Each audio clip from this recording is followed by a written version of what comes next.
think it speaks to the global nature of the franchise. You can premiere anywhere in the world, and an amazing city that's filled with wonder, a landscape that is undeniable, and the center of the world. You know, I mean, it speaks to the reach of the Fast franchise.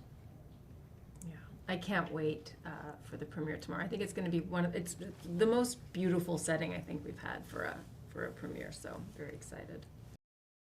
It was fun. It was fun. Mm-hmm. Yeah. It was really fun to collaborate. It was really fun because we had like a tiny moment in 9, and then we got to expound upon that in this one, which was really cool. And it was fun to be able to kick butt together and then share a family moment, which is that's great. Well, I did defer to him and ask, like, is this believable? Is this sellable? Like, there were moments where I think it was when we flung the guy outside I asked you, like, is this hokey or is this going to sell? And you're like, no, it's going to sell. And I'm like, okay, but if he thinks it's going to sell. The cool thing is in a kind of hokey way. Like, right, it's yeah. literally like, get out of my house. It's that fine line. Yeah. I like it. There's basically an assault on the house, and I'm babysitting little B, and then all of a sudden there are all these guys that descend upon us, and we're the only ones there to protect him, and so we go nuts on them. Yeah, and in normal Fast circumstances, it's not too far-fetched to be like, hey, can you watch the family while I go do a mission? And that's kind of how it goes. In this case, the mission isn't what it seems, and it starts the dominoes to fall, so everybody becomes a target and everybody's in jeopardy. And I think it's a great example that there is no safe space. There is, like, everyone's a target, and it does that very early in the film.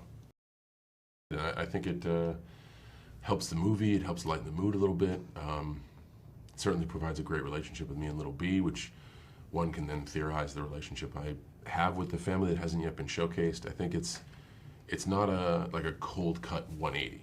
Like, you were a bad guy, now you're a good guy. I think the end of 9 with the olive branch from Dom is a very important bridge, because Jacob explains the reason he's doing this is because of the relationship he has with his brother. When his brother says, like, we have the moment in 9 where it's like, we have a good relationship and I just want Dom's validation. Once I get that, I think it's a natural bridge for Jacob to be more of himself, less of an edge.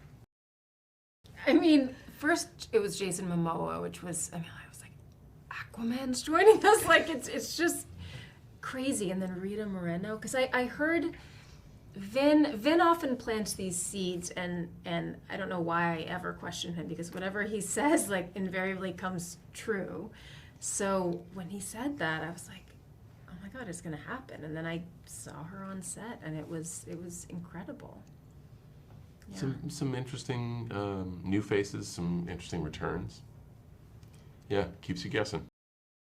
I love the way this movie ends. I think oftentimes we wrap everything up in a neat bow and everyone's happy, and that is not how this film ends. It really ends with, like, you just don't know what's going to happen, and I really loved being held in suspense. I thought that was, and it really left me wanting more as well.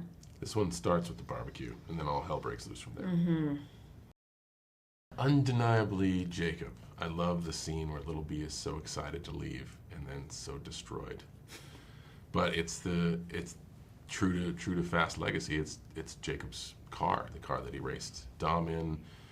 In 9, he drove a more modern blue Mustang. Like, that's when your character gets a car. It's a fast rite of passage. It's pretty cool.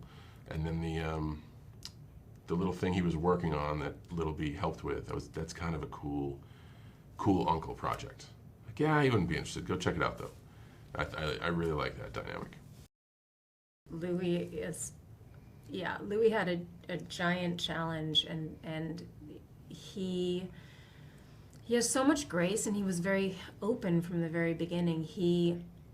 Natalie gave the whole cast his number and said, like, oh yeah, he's fine sharing it. And I said, are you sure, Natalie? Because I'm sure we all have a lot to say. And you know, every time one of us reaches out, he takes the time, and he's the best. And boy, oh boy, on top of that, did he make a great film. Yeah.